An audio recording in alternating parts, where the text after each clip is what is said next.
শেখ হাসিনাকে ধন্যবাদ। তিনি যেটাকে কালিমা হিসেবে জাতির কপালে লিপে দিতে চেয়েছিলেন, জাতি এখন তার দিকে সেইটাকে ফিরিয়ে দিয়েছে।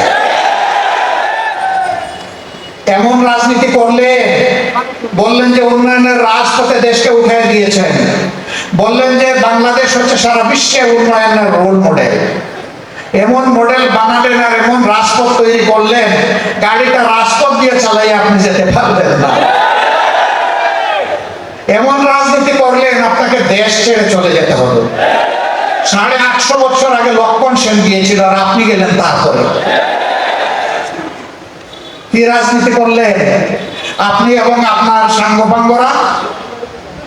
এখন আপনাদের মধুর হাড়ির সন্ধান পাওয়া যাচ্ছে। এক একজন গৃহকর্তা গৃহকর্মী যারা তাদের কাজ করেছে, এখন তাদের অ্যাকাউন্টে 100 কোটি পাওয়া যায়, কোটি কোটি পাওয়া যায়। আলাউদ্দিনের চেরাগ জ্বলে, আর সেই তারাই বেগম খালেদা জিয়াকে 3 কোটি টাকার জন্য মামলা দিয়ে বলেছেন তিনি এতিমের মাল আত্মসাৎ করেছেন। এই জন্য তাকে সাজা দেওয়া হয়েছে, তাকে একা জেলে রাখা হয়েছে, তাকে উপহাস করে বলা হয়েছে আপনি আর কি চান, একটা জেল পুরো আপনাকে দিয়ে দিয়েছে। এইভাবে অহংকার, উপহাস, মানুষের প্রতি ঘৃণা তারা ছড়িয়েছিলেন, জাতিকে ভাগে ভাগে বিভক্ত করেছিলেন, মেজরিটি মাইনরিটি নাম দিয়ে মুখোমুখি করে ফেলেছিলেন। আলহামদুলিল্লাহ, আমরা ধন্যবাদ জানাই আমাদের পরিজাতরা ছাত্র যুব সমাজকে। আমরা যে আন্দোলনের সূচনা করেছিলাম 15 বছর আগে, তার পরিসমাপ্তি টেনেছে তারা। আল্লাহর দরবারে শুকরিয়া, আল্লাহ তাদের সম্মান বৃদ্ধি করে দিন, এদেশের বৃহত্তর খেদমতের জন্য তাদেরকে কবুল করুন। তারা একটা অসম্ভব ধরনের কাজের নেতৃত্ব দিয়েছে, জীবন বাজি রেখে নেতৃত্ব দিয়েছে। এ কাজ করতে গিয়ে হাজার কানেকের ঊর্ধ্বে আমাদের কলিজার টুকরা সোনার ছেলেরা মেয়েরা চলে গেছে।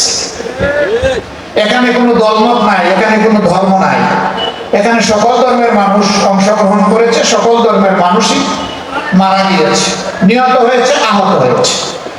শহীদদেরকে আমরা কোনো দলের সম্পত্তি বানাতে চাই না। এই শহীদরা জাতির সম্পদ, এই শহীদরা আমাদের শ্রদ্ধার পাত্র, এই শহীদরা আজীবন আমাদের জাতীয় বীর। আমরা তাদেরকে সেই মর্যাদায় দেখতে চাই। অনেক সাংবাদিক বন্ধু আমাকে প্রশ্ন করেছেন আপনাদের দলের কতজন শহীদ হয়েছে।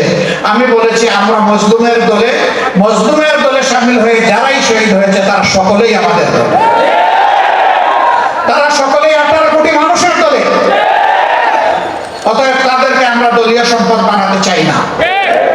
আমরা আল্লাহর উপর ভরসা করে সিদ্ধান্ত নিয়েছিলাম যে কয়টা শহীদ পরিবারের সন্তান পাবে সেই কয়টা শহীদ পরিবারে জামাতে ইসলামে পৌঁছে যাবে ইনশাআল্লাহ।